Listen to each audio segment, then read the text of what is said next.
Hey there, ladies and gentlemen. Thanks for tuning in to the December episode of Sweet 301. I'm Sandy. This is my cohort, Rob, and we're here to bring you all the happenings going on in Coal Club sports from around the country. This is our monthly webcast, and we hope you enjoy it. We hope you should tune in. Absolutely, guys, and make sure you call in at 412-321-8440, extension 100 if you want to talk to us, or you could submit a comment in the comment box below, and we'll go ahead and answer your questions. And don't forget to follow us on Facebook and Twitter as well. Absolutely. Sounds good.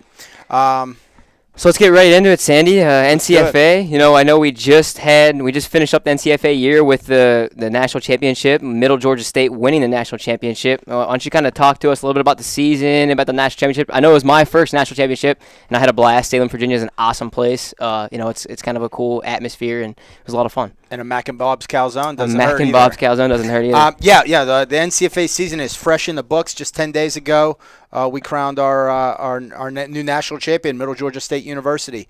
And really, it was, from start to finish, a great year. We had a lot of growth in the league this year, getting up to 25 teams, especially for the first time ever had growth in the North Atlantic Conference with 5 member teams up there. In my opinion, I thought we had the best national championship game we've had to date. I know last year was a very good game with Robert Morris and Oakland University, but it was kind of a low-scoring game, a very tight, competitive game, very defensive-oriented. But this game was had a little more of a shootout feel, 33-26, Middle Georgia State.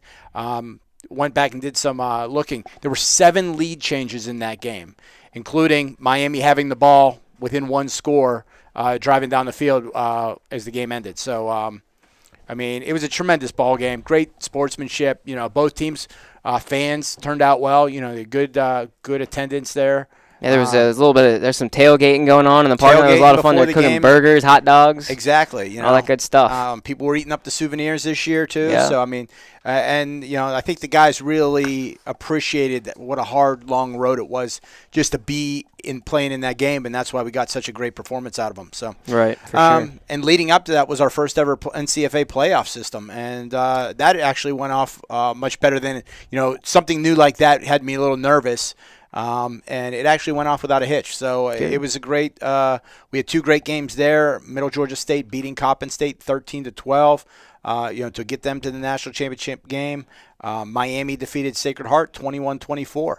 Another great game there, especially on the with that game was special teams were such a factor because, in club football, the punting, kicking game is usually kind of absent. Right. Or lacking. Right. But those 2 teams carried special teams, and they could swap field position, and extra points, field goals were available to them. So that made that game a lot of fun too. So, absolutely. And then and leading up into the playoffs itself with the conference championship games with Sacred Heart, kind of the underdog, going to Vermont to upset them to take the North Atlantic Conference championship, and really. Kind of, I think, shocked a lot of the league because, Vermont's been a powerhouse up there. Right. Sacred Heart being a new team, but they went in there and got the job done, avenged an earlier season regular season conference loss, and took home the conference title and punched their ticket to the playoffs. So absolutely, it was a lot of fun. So and the district playoffs were also in Salem, Virginia, correct? Yes, the playoff system was in Salem, Virginia. So we used that Salem High School's field, Spartan Field. It was kind of neat. Like a lot of the people from the Salem area were asking me, I thought you guys used the stadium. Why aren't you playing the playoffs in the stadium? And right. The reason being was because the teams at our annual league meeting had actually said, the playoffs shouldn't be in the stadium. Right. You play the playoffs here, and if you win, then you get to go play in the big boy stadium. Right. So it was kind of neat. It was like an extra carrot to hold out in front of the guys and give them something else to shoot for and a way to upgrade that level of the postseason. Right. Yeah, it makes sense. I think it's a pretty solid idea overall. Yeah, absolutely, and it really worked out great. So cool. And I know you want to talk about the league meeting. I'm sure that's coming up. I hear. Yep. That's kind of our new next item. One of our next items of business is January 30th, right here in Pittsburgh at the NCFA offices. will be the annual NCFA league meeting. It's a great event. It's usually very well attended. A lot of teams show up and bring representatives.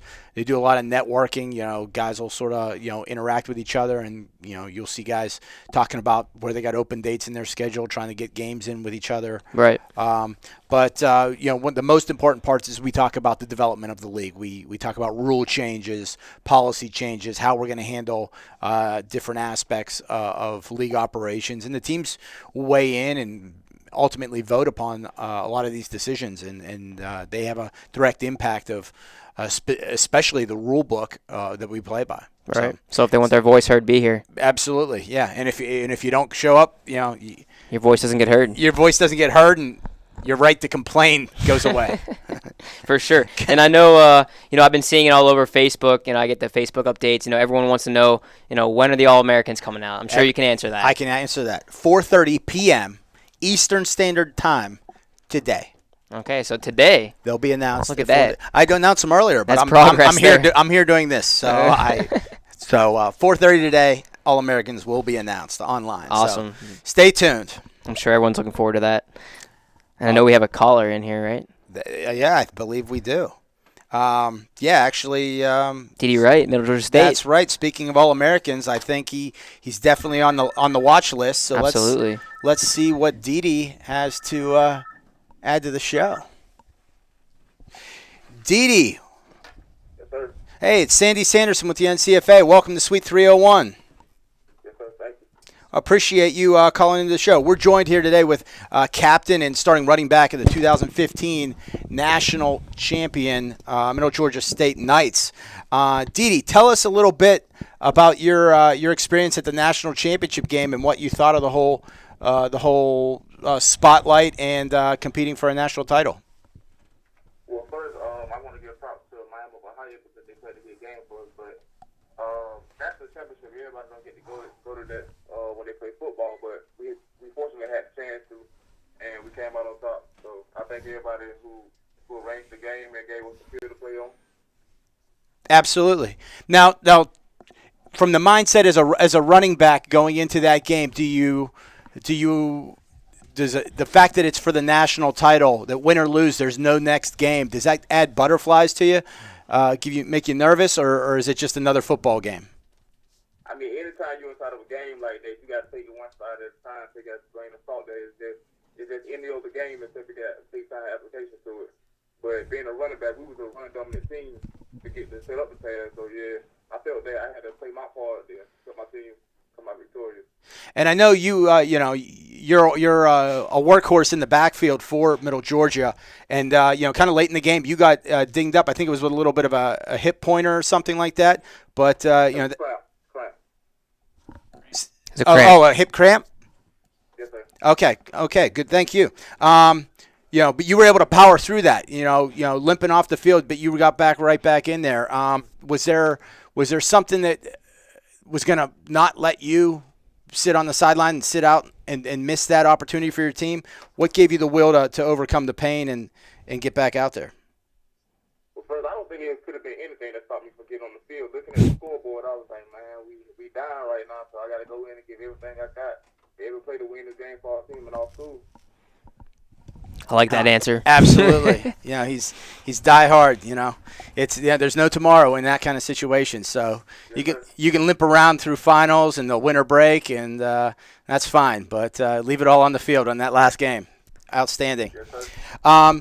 Now let me ask you this: you're only a sophomore, but I know you've got a military background to you. What are your plans for next year? Will you be back playing for the Knights, or are you going back into the military? Right now I'm reserved. They let me go on an active break for football season, but next season I'm transferring to Albany to play down there at the HBCU. I'm finishing up my last semester at Middle Georgia next semester. Okay. And what do you now? Obviously, having won a national title with Middle Georgia, and you're going to move on to play at another school, you'll all probably always have a little soft spot in your heart for Middle Georgia and your teammates there. What do you expect the Middle Georgia's team's going to look like next year coming out? Or do you think they'll have what it takes to defend their title? Well, the team, they're young. They're full of freshmen, and Coach Daniel Mott, that was his first season at our school, and he did a good job of preparing us game after game after game to stand the battle that we finna face. So I give them all props. They're going to be ready again next season. And plus, we had like 3 running backs that all got hurt toward the end of the season. I was like 1 or 5 left. So, yes, sir, they'll be ready. All right, good to know. And he's very accurate with the fact that it is a very young squad down there. Right. A lot of freshmen and a lot of newcomers. They really turned over that program this year, and so they should be. They'll certainly be down a little bit losing Dede, but still, the core of the team will be there to upgrade and go after a repeat. Absolutely. First-year coach, it's awesome. Absolutely. Well, Dede, congratulations on the remarkable 10-0 season and being the 2015 NCFA National Champions. We really appreciate you calling into the show and taking some time to talk with us. And what a stellar performance against Miami and a great season for yourself individually. We just wish you the best as you move forward and have a happy holiday. Thank you. Thank you all for the call. All right, no Take problem. care, man. All right, that was Dede Wright, running back and captain of the Middle Georgia State National Champion Knights. So, really good insight there, and he does bring up a great point. We're a heavily freshman-laden team, so the inexperience that they had, which really didn't hold them back, right, should be an upgrade next year. They're going to be more seasoned. The only fear they might have is how many of their guys will transfer and move on somewhere else. Right. But absolutely, we'll see. But I believe we're going to have another caller calling in here shortly too, as well, from the other side of the ball. We're hoping to have him. I think he is on the line. There he is. All right. I'm joined by Zach Ogilby, University of Miami president and middle linebacker. Zach, welcome to Suite 301. Thanks for having me. It's Sandy and Rob here, and it's been a pleasure getting to work with you this past year, on and off the field, and we really appreciate you taking the time to call in with us. Is finals over for you guys? Are you home for break? Yeah, our finals ended last week after the national championship game. We took the bus back to Oxford, and a lot of the guys were studying for the finals on Monday morning, so we're all done now, though.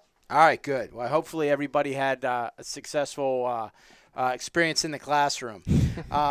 Zach, it's been a remarkable season for your guys. Of course, it didn't end exactly the way you wanted it to, but you guys poured your heart out on the field. The effort was there. The talent was there. It was just, you just fell a little bit short. But what an impressive season by you and your Redhawks teammates. Could you take us through, for the listeners at home that don't understand, what a season like that takes off the field, away from just playing the game. As the president, talk to us about some of the big points of the season that helped you guys be so successful in just the planning portion. Yeah, of course. Our season, we had a lot of adversity going through, whether it be getting referees for our home games, whether it be getting buses to make traveling, or whether the bus companies canceled on us, because we had times where we'd have bus company lined up and then they end up canceling on us, and we have to find an alternate way to get to our game that we had scheduled. The example would be the fall kickoff, the second week of the season. We had a bus lined up to go to Baltimore, everything was set, and then they canceled on us, so we ended up having to carpool the morning of the game. We left Oxford around 5 a.m. to drive 9 hours to play the game that night.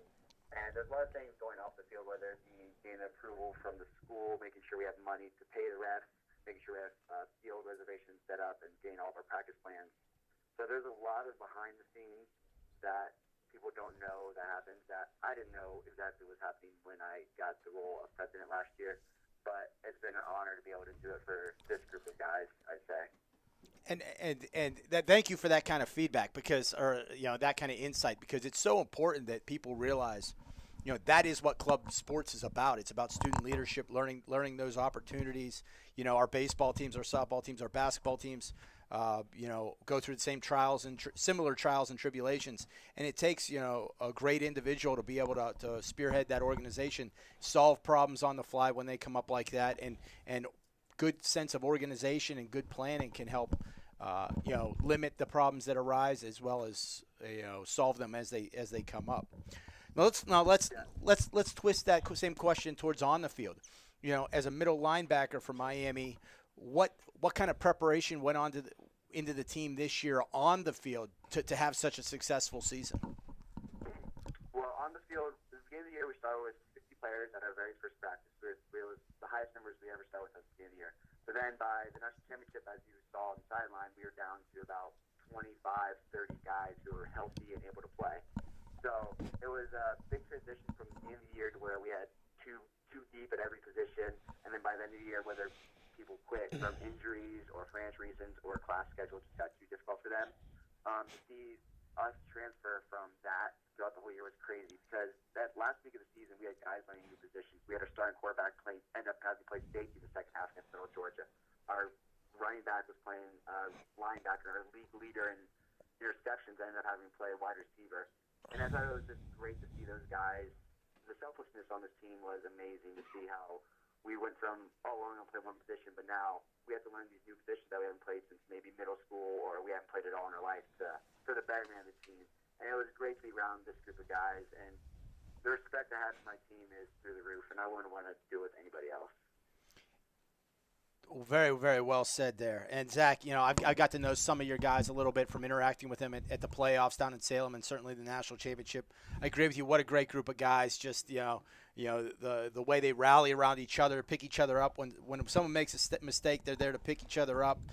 When someone's makes a great play, they're there to celebrate together. I'll bet that's a tight-knit group that probably has fun together on Friday and Saturday nights there in Oxford. Yeah, it's really a tight-knit group. It's awesome how we came together as a team. That's awesome, and some of them, maybe including you, don't realize it yet, but at some point you'll realize those are your brothers for the rest of your life, and 5, 6, 10 years from now, guys will start getting married, and you all get back together for weddings, and you'll toast to your national your run at the national title back in 2015. So yeah, it's awesome to hear about those stories from current alumni, because this is our 9th year, I believe, so we're starting to have those alumni who are doing that, are coming back to the club and telling us how important this club was and the brotherhood that it forms.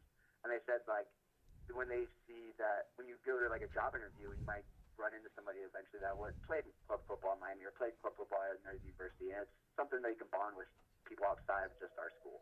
Absolutely. Well, so you are a senior. So what are your plans after you graduate? I'm graduating next December, which I'm doing teaching in the fall. Next fall, I'm doing teaching, so I'll be unable to play. I don't think balancing student teaching and playing football is manageable for me. So after this was my last go at it, and we have next year we'll be doing officer elections for who's going to be president, vice president, all that. But we have a great group of leaders from our juniors, whether it be Colin Hogan, Joe Dillon, or Garrett Shaw. They're some of the guys that were on the officer board this year that helped get the ball rolling and make sure we had everything lined up for our games and everything. So I think the leadership transfer over to those guys is going to be seamless, and they're going to have everything at their disposal to go back to the national championship. Hopefully this time win it instead of just getting there. Right. Well, I'm sure if they make it back, you'll be in the stands rooting them on, right? That is for sure. All right, Zach. Well, hey, you're going to leave some big shoes to fill as an officer and president of the team there. You did a great job this year. Not too shabby on the field either. But we appreciate your time calling in here. We wish you the best and have a happy holiday. Zach, All right, take care. Yeah, bye. All right, Zach Ogilvie, president. I guess you call him on the way out. What's that called? On the way out? On the way. He's not going to be president anymore. I'm not sure. He's on the out and out. On the out and out. So he's hanging up his cleats as a player and as an officer, but he did a great job and nearly took his team to a perfect season and a national title. So, all right. So that's it for our football segment. What's next on the agenda? We're going to talk about some basketball. It's hoops. Football season ends. We're in the middle of basketball season. We're right in the smack dab of the middle. All right. Hey, that happens to be your bread and butter, isn't it? It just happens to be that. Is that a reason with the football's on this side of the table? That's exactly the reason. Very good. All right, so talk to us about the league. How's things going right now? Things are going good. I'm sure, as you're familiar with, we've added a bunch of new teams to the league. Some of those teams have played, some of those teams haven't played. We're probably maybe a quarter of the way through the season, maybe. There's been games in play with some undefeated teams. Bowling Green, Coppin State, St. Joe's, Harvard, and Georgia are all undefeated. So far going into the games. I don't think anyone's played more than 6 games coming in. Okay. So the games are being played. It's awesome. We're not worried about anything yet. Nothing as far as issues have gone on. Games have been gone clean. So it's been a lot of fun. We have the polls that have been released. A lot of our voters are really good at getting back to us with our polls. Currently, I'm going to give you the top 7 because normal people usually give you the top 5, but I'm going to be a little bit abnormal and give you the top 7. It's a prime number. Absolutely. We got ECU at 1, Cornell at 2, Ohio State at 3, Kentucky at 4, Georgia at 5, Georgetown at 6, and Michigan State at 7. So that's the new polls will be coming back after the new year. So make sure you're. I know Sandy, you're real big on the voting, and you've been kind of watching the records and stuff like that. So that's always a lot of fun to keep track of. We have finished the national championship logo. It got released, I believe, on Monday. It was a lot of back and forth because I wanted to include the city of Pittsburgh and some colors and stuff like that. We finally came to a conclusion. That's online, and the championship page will be coming up here soon, where they'll be able to kind of visit that and see the details of what's going on with the national championship. So that's a lot of fun. And we have a new conference coordinator. He's Michael Shockey. He's going to be covering the North Atlantic. He's going to be taking over for me. In the North Atlantic, and I will be in the New England. I'll be staying in the New England, but relieving my duties of the North Atlantic Conference. So we're excited about having him on board as well. All right. Now let's talk to, with the national championship, it's returning to LaRoche College this year for the 3rd year in a row. Yep. Here, it happens to be here in Pittsburgh. Absolutely. Let's talk to the viewers about, how that decision got made, what aspects were looked at into the process of choosing LaRoche again. Right. So looking at the national championship for the basketball championship, both of us, you and I, sat down and we said, what's kind of our central location? And we originally thought it was going to be, more like the Dayton area, Western Ohio, right? As far as the central location. But a lot of East Coast teams came on board this year, and looking back at it, re-looking, it's kind of still Pittsburgh is the central location for all of our teams. Right. So that's kind of where we decided. We had a good relationship with LaRoche. It's a great facility. The people there are awesome to deal with. And they have the facilities capable for us. They have the amount of locker rooms we need. They have the championship caliber court we need.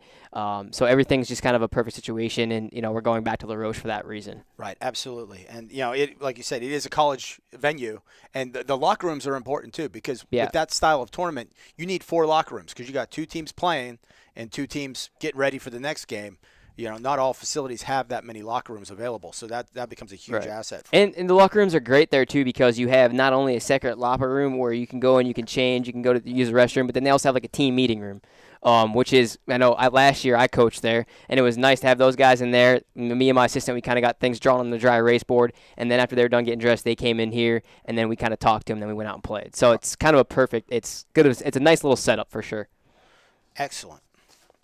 I'm certainly looking forward to getting back to LaRoche again for another great national championship, and it does work out well for us. So for sure. But we got speaking of basketball. Pittsburgh, basketball. Don't we have a special We visitor? do. We have Jake Picorni here. He is a representative for the Pitt Club basketball team, who is a brand new basketball team this year. Let's welcome Jake up here. Jake, come on down. You're the next contestant on Suite 301. So Jake, let me talk to you first. I know you guys are a new team. You guys did attend your first tournament this year already down at JMU. You want to kind of talk to us about how that went? How the team's kind of gelling. I know it was only like your second week as a team. You said we were talking a little bit before the show started, but you just want to kind of give us some insight on the team and where you think you guys are going to go. Yeah, we came in. We only practiced like 3 times. We had tryouts. And like end of October. New team beginning of November. And our coach was like, yeah, we have a tournament in 2 weeks. We're like, all right, well. So we got to it. We kind of ran a couple plays, did some drills, tried to mesh with each other, and we go there. We didn't really have like a starting lineup set yet. Didn't really have like a defensive strategy. But, we went in, we lost by like 9 to George Washington. And then we lost to forget who else, but our second 2 games, we actually kind of got a feel for each other, and then we lost in triple overtime. But I feel like once we got like a month or 2 or 3 under our belt, we kind of get like everything down packed. Like we get a rhythm for each other. I feel like we're gonna be a really good team this year. For sure, for sure. And now, for you guys being a new team, I know that, Connor has probably shared some information with you, but, what steps, what decisions you guys made, in order to become members of the NCBBA? Like, what was kind of your decision into going into it? I know, like, for example, you had a lot of local teams in the area that were in the NCBBA, Robert Morris right down the road, Kent State, WVU, which I'm sure you'll be loving to play here coming up. Great rivalry there.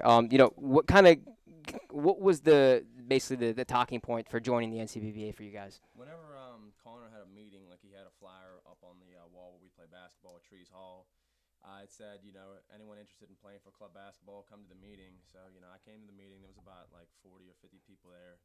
And he was basically just saying, like, we're all out of high school, we all want to get back into competitive play, and Right.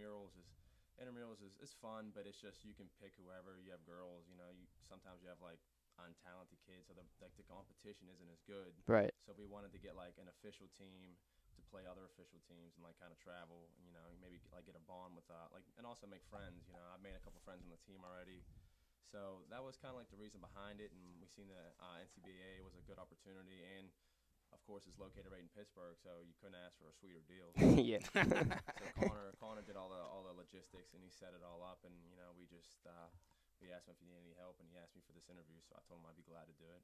Perfect. And now for your tryouts, was there 50 guys at your tryouts? Yeah, there were about like 40 to 50 at the tryouts. It was kind of hectic, but we enjoyed it though. It was fun. We had just like a bunch of drills, and like we had to like split like the taller guys with the smaller guys, and they actually put me with the smaller guys, which was kind of beneficial for me because I was You're not a very smaller guy. I was the tallest small guy, so I kind of like I feel like that's where I stuck out at everybody. So then Connor said I hustled, so he said he wanted me on the team, and it's been good so far. It's been really good. Cool. And now I guess the big question is, so you guys are in Pittsburgh. The national championship is in Pittsburgh.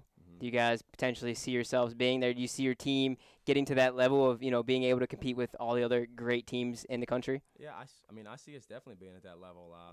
We have like 4 or 5 guys that are, above 6'5". We have a couple really good point guards, a couple good small forwards. And once we get our game plan down, solidified, I feel like we can beat any team. I mean, we were playing them teams down in Virginia that have been teams for several years, and we were right with them, but they just had that extra edge, and they had a few just too much experience for us. But I feel like once we get ready and get our team set, I feel like we can beat anybody. I like it. That's a bold statement there. I like it. I like it. I like the positive attitude. How Right. you didn't let your first series. Too many people assume they're going to win every game they ever play, and you can't Right. you can't think like that. You got to realize, hey, you're getting rust together. You're just getting some chemistry going. Yeah. Right. First year program, and to take the good from those experiences and realize you can grow from it. That's the right attitude. That's a winning attitude that'll develop. It doesn't matter if you win game 1. It matters if you win the last game. Exactly. Yeah, for sure. So we weren't too bummed out after the tournament. We took it as a stepping stone to try and like elevate ourselves to be one of the competitive teams in the league. Absolutely. Now, I guess I have one more question for you. So what series are you looking forward to most? Are you looking forward to, facing the other team from Pittsburgh and Robert Morris? Are you looking – I mean, obviously probably WVU is the most, pretty series to you guys, if you will, because I know how that rival goes back way into even football. Yeah. The backyard brawl. So, I mean, is that your series you're looking forward to the most? I look forward to RMU and WVU kind of equally because I have a lot of hatred for both teams. So Oh, man. I Talking to the RMU guy, a lot of hatred. Come on, man. I actually played RMU when I played community college ball in Pittsburgh, so it wasn't exactly a clean game, but I look forward to playing both. I think it'll be fun. Cool. And what about Kent State? Got to throw Kent State in there, and Brian Stratton. I don't have a problem with Kent State. I mean, it's cool. It's in Ohio. Anything in Ohio I have a problem with because, being from Pittsburgh. But I look forward to playing anybody. I mean, it's an opportunity of a lifetime. And me being a senior is my last chance. So, Cool. yeah, it should be Cool. fun. All right, Jake. Well, Sandy, do you have anything else for Jake? No, I appreciate you coming in here. Yeah, absolutely. It's exciting. One of the things, it's nice to have some live bodies in here. Yeah. We get people that call into the show. For sure. But, it's always like to have a friendly face. So maybe we might have to get you and your teammates back. Absolutely. Yeah, for sure. Especially if they start winning. I don't know. Maybe we can get a crazy. Maybe get a whole crew in here. Maybe we do a remote broadcast from one of their practices or something. That'd be like kind of that. cool. That'd be real cool. Definitely like that idea. All right, Jake. All right, sounds Appreciate good. it, man. Nice Take to care of meet you yourself. guys. Thanks for coming in. Nice to meet you guys.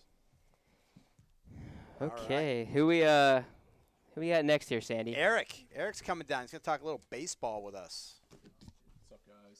Eric, what's shaking? What's up, Eric? I took a little offense to the comments about Ohio. I'm from Ohio, so. Who made comments about Ohio? We're young Jake did. basketball, man. He said everything from Ohio he's not good with because he's from Pittsburgh. Oh. So Oh, just okay. wanted to get that out of the way before we talk about baseball. I thought you were mad at me. No, not yet, at least. Okay. Not yet. Mind your P's and Q's. I just- What are we talking about? What are we talking about? Your alma mater. I just saw them on the Big Ten Network. 1979, they lost to Minnesota in the NCAA hockey playoffs. Yeah. Falcons. They have a very good Yes. hockey team. And apparently Yes. they're undefeated in basketball, too. So, All right. They are. Their club basketball team is undefeated, 3-0. Yeah. boom. Well, talk to us about the NCBA. What's the latest news in the world of baseball? Yeah, Christian Smith's had some great success signing some new teams.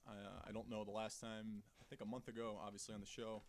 Since then, he signed Pittsburgh State, which is home to the Division II World Series. Gorillas. Which is pretty cool, yeah, the Gorillas. So Pittsburgh State is on board, and UT Knoxville, Tennessee. So those are the only two since then, but I know he's got a lot more down the pipeline, and some more should be coming on for the spring. So. All right. Excellent. World Series logos are out. Regional locations are set. What else? Yeah, the logos are out. You can find them on Facebook. You can find them on the World Series page on both websites. Very cool looking. Shout out to Reed Linder who did them both. Yeah, those are official. The World Series sites are obviously official. D1 will be in Paducah again at Brooks Stadium. D2 will be back at JC Ballpark in Pittsburgh, Kansas. You can find all that information on the World Series pages on both sites. All that good stuff. Then what else we talk? The regional locations. So D1, I made some notes real quick. 3 are wrapped up, and anything I don't talk about is still in the works. It'll be finalized. That you can find on the website too. Great Lakes, which is Craig Budzik over here. Battle Creek, Michigan. Bailey Park, C.O. Brown Stadium. He's used it for a fall tournament. I believe it's been used in the past for regional. Maybe not. Hopefully. Either way, it's a very nice field. I was there for the fall tournament. It'll be great for everything they need that weekend. So that's the Great Lakes. Mid-Atlantic's back in Martinsville, Virginia, Hooker Field. It's a great field. It's got turf, so it's even nicer now. The city rallies around the event real nice, so it's good. And I know all the guys that go down there love it too. So they're back there this year. And last is South Atlantic, which I run. We're back at LaGrange College this year, Cleveland Field. We've been there for the last 2 years, and it's been perfect. The college really rallies around us. The city gives us a lot of support, and we got all the resources we really need to make it successful. So really happy about those regionals. Those are the second weekend in May, which is the 13th through the 15th, except for the SOPAC, which is always the first weekend in May, which the details will be announced once that becomes official. And then the district playoffs, which is the 6th through the 8th. District 2, we're going to Fireman's Field for the first time. It's in Purcellville, Virginia. It's a really nice, historic ballpark. A lot of history behind it. Anybody from Virginia would know the field. District 3, we're at LaGrange College as well. Since it's the weekend before, we can use that field. District 5, we're going back to Sheboygan, Wisconsin. We've used it for, I think, 3 or 4 years now. It's very nice, Wildwood Park. And District 6, we're going back to Huntingburg, Indiana, League Stadium, which we've used before for a long time, actually. I think last year was maybe the first year we didn't use it. And now we're going back there, given the realignment and the outlook, so it works well. A league of their own, great field. It's gonna work well. So Yeah, we got a lot of history in that stadium. yeah, we do. Well, all right. So we're on Christmas break. Everybody's home. No one's playing baseball right now. When does the spring season officially start? February 1st for all Division 2, and then some Division 1's on a different schedule. Some will start February 1st, but the majority will start February 15th. I think I said that backwards. I see Christian shaking his head back there. Either way, the weather's not really that good for most of the country anyways. The only teams that are playing the first weekends of February are, if you're in Florida, California. But that's when the season will start, and you'll be hearing from me and Christian about the academic rosters, the letters, how you get your roster submitted, everything you got to do to make sure you're ready for the season to go. And everybody cares about the polls. When do we start getting into like preseason polls and so Yeah, forth? January, all that stuff's going to kick in. We'll have the team previews coming out. The team previews are a great way for you to basically just brag about your team a little bit. Talk about your guys' record last year, talk about your team this year, preview some new guys you have in the team, talk about things you're excited for, your rival opponents and everything like that. It's also a great way to, get that in the eyes of the panel, because the guys who vote, that's kind of the stuff we're going to be looking at, Right. we don't really know everything about every team out there. So if we see, Penn State's got, their whole team back, that's obviously going to speak something when we vote. So. Right. Gotcha. All right. Well, so games begin in February. Conference games can start in February. But let's talk about March, spring training. Yeah, spring what do we training. got? 2006 NCBA spring training. What do we got going on with that? So softball, real quick, if any softball team's interested, you got to hit up Savannah Aarons. She's the VP of not only NCSA but the spring training event as a whole. So she'd be the one to contact. She'll get you all information about registration forms, scheduling, pricing. But your time frame is very thin. We're going to be doing schedules pretty quick here, and you got to get that info in ASAP. But as of right now, we have 8 official teams. We're expecting 10 for softball. It'll be tournament style through the weekend, I believe. So we've done it the last couple of years. We've had some great teams. A lot of the Florida teams come up, which obviously very good competition. You get your Floridas, your Florida States, UCF, all those the good softball schools that are typically at the World Series will be down there, and definitely hit Savannah up if you're interested in that. And then baseball, we're expecting over 65 teams again. It's going to be a jam-packed month. Weeks 2 and 3, we're expecting over 22, 25 teams each week. So if you're still on the outs on that and you want to get in, you need to get in ASAP because we'll be doing those schedules very soon because those are very complex and they take a lot of time, just given the amount of teams and everything. So. Right. And then lastly, the free agent team. Got to give them a shout out. Any alumni, locals, partial teams want to come down and play as one team, play against other NCBA teams. Come on down. Us NCBA staff guys will play. Sandy's played in the past. Oh boy. I play. Crossy will play. We got Craig. Yep. We were all young ones. But yeah, it's a great time. It's literally just like any other NCBA team down there playing against other NCBA teams. So hit me up if you're interested in that. All right. Sounds good. Yeah, I believe that's all I got. A lot of rambling there. No, that's all good information. It's never, baseball's not exactly on everybody's mind at the moment, but you blink twice and it will be. Yeah. It'll be this season, hopefully you guys are, studying for your finals if you haven't taken them yet, and you got to be eligible for the spring. So. Yep, that's sounds the good. one thing you can do now. All right. So. Well, thanks for joining us, Eric. All right, appreciate it. Thanks, Happy Eric. holidays. Have a good day. I guess we're going to be getting a phone call here from Sav. I think we got to call her. We got to call her. That's right. We do have to call her. We're going to be joined on the line with Savannah Aarons, VP of Softball Operations. What's up, Savannah? How are you? It's Rob and Sandy. What's going on? Hey, Savs. Hey. So, Savannah, let's talk about the NCSA. I know that, we had the season's wrapped up, obviously. Everyone's, either home for Christmas break or taking their finals. Let's talk about, what teams maybe impressed you, if any, kind of, what do you call it, fairy tale teams, if you will. Some teams that, won some games that you didn't think would win games, and kind of give us a little background. It was a great fall season. We actually played games in December this year. First time probably ever that we've done that. Coastal, Carolina, and High Point played the weekend after Thanksgiving. So definitely had a longer fall season than we're accustomed to, but it was great. I'm glad teams are playing games. With the way the weather you guys have been having this past weekend, I assume teams probably should have played. Yeah, it was like 70 degrees here this weekend. Yeah. It would have been perfect softball weather. So I'm kind of kicking myself for not scheduling anybody, mid-December. But how do you know? Right. And our fall season's concluded with James Madison still at the top of the top 15 poll. What are your thoughts on the whole top 15 poll? That just got released. Yeah, just got released last week. 111 teams nationally. JMU is still number one, and rightfully so. They've definitely earned it this fall. Looking to see if they can capitalize that and clinch their bid to regionals early spring. And Virginia Tech definitely right behind them on their heels as usual. Definitely a standout performance. And as far as the top 15 goes, Iowa State coming into the top 15, rightfully so. They took down Kansas, who's that conference's reigning champion. So super excited to see them in the top 15 and doing so well.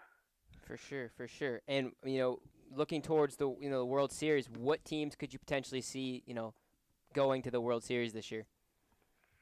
I think you're going to have a lot of your repeats. I think we're going to have JMU and Arkansas State and Illinois and Florida. But I also think that we might have a few surprises. I would love to see another, a team like Clemson did last year go to the regional as a at large bid and place first. I hope to see that again. We've got a crazy matchup going in the Great Lakes East right now. All three of those top teams, Grand Valley, Michigan, and Michigan State, are all ranked in the top 15. So I'm really, interested to see who comes out of there number one going to the regional, and will that second place team receive the at-large bid? Definitely interested to see how that goes. And all three of those teams have participated in a World Series before, so definitely something that they're all gearing for and wanting it bad. Cool. Awesome. And kind of talk to us, just remind us, give all of our viewers a reminder when regionals will be for the national championship. For the softball World Series. I apologize. Same thing, right? Yeah, absolutely.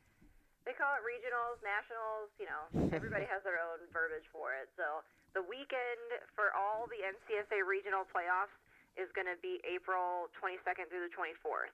So, okay. And that'll be all the regionals this year, where in the past they've been kind of staggered. Nope, our teams actually vote on when they want regionals to be held, and that'll be that week for all the teams this year. Perfect. And we're going back to Georgia again for the World Series, correct? Absolutely, Columbus, Georgia. We've re-signed with them for 2016 and 2017, so definitely something to look forward to. Teams that have been there before know it's an amazing location to have a World Series event. Just the 8 fields and the Southern hospitality that the Sports Commission provides there. It's a great experience for everyone. Awesome.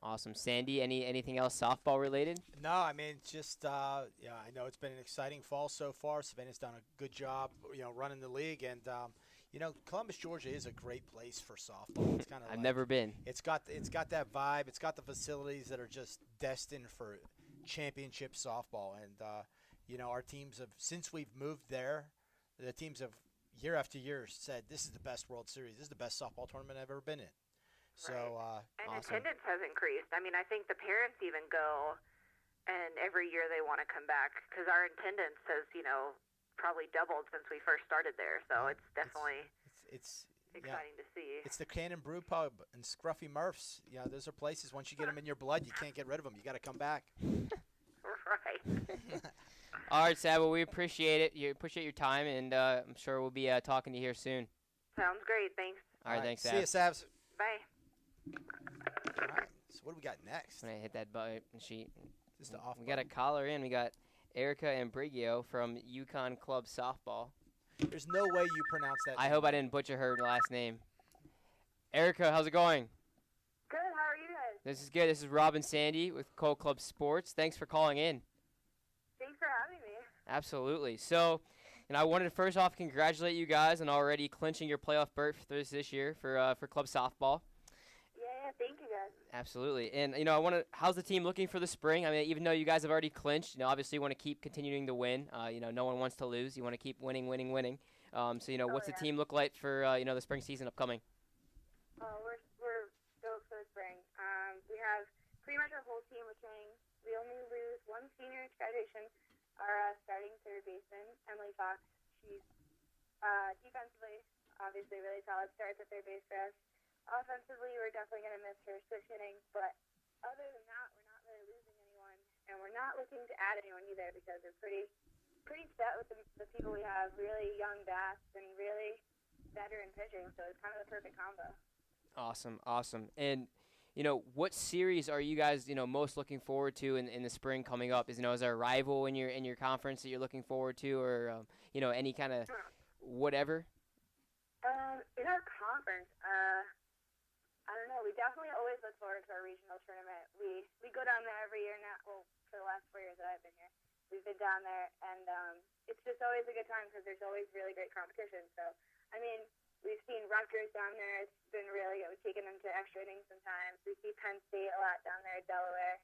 Just the big schools that we don't get to play in the regular season and we wait all spring for. Those are the ones we really get excited for.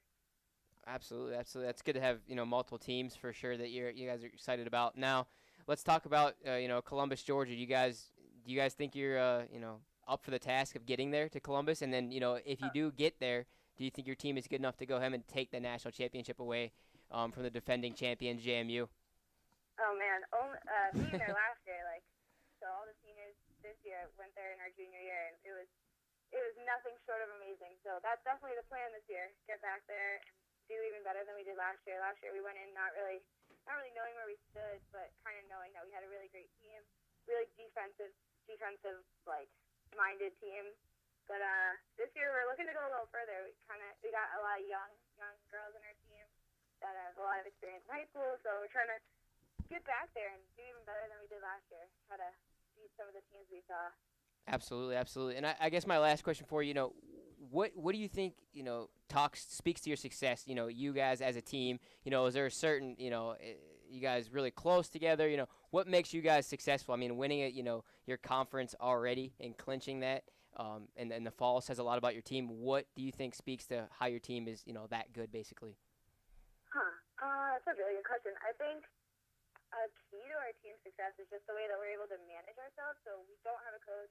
That was one of the things we kind of felt weird about going down to nationals last year. We didn't know how it was going to work, kind of managing ourselves, figuring out different rules that were going to play out in nationals. But it honestly works to our advantage almost every time we get on the field because we know who we have, we know what's going to work in what situations. So I think that just that dynamic of respecting everyone on our team, respecting someone's idea in a top 7 2-out situation, and knowing who we can put in, who we can go to, who we can count on, that kind of thing, it makes our team that much different and that much better. That's a very good answer. It's nice. Sounds like you guys have your stuff together, so that's always good. But thank you for calling, Erica. We appreciate it, and we wish you guys all the best in the spring, and maybe we'll see you in Columbus, Georgia. Yeah, hope so. Thank you so much. All right, Erica, take care. Thanks, bye. So she sounds like they have their stuff together at UConn Club softball. Absolutely. That was a very impressive interview right there. It was. Yeah, you threw questions out of left field. She wasn't prepared for it. No, she wasn't. She took about a half second to regroup and came out with an A+ answer. She so did. That's good stuff. For sure. I like it. She can think on the fly. All right. Well, that's the last of our content about the league. So Absolutely. Let's wrap this thing up. Thanks everyone for tuning in. I hope you enjoyed the show. I know I had a blast. Absolutely. And the next episode is January 19th. That'll be our New Year's show. We'll be in our birthday suits, our New Year's Eve suits. My birthday's in January. Greatest month. There you go. All right, so that'll be 3:01 p.m. Eastern Time. You can find a recording of today's show and our previous shows at www.ustream.tv/channel/Sweet301. And don't forget to follow us on Facebook, Twitter for all the latest updates. And we'll see you next time. And a wonderful holiday to everyone and a Happy New Year. Don't forget to have your dogs and cats spayed and neutered. And remember,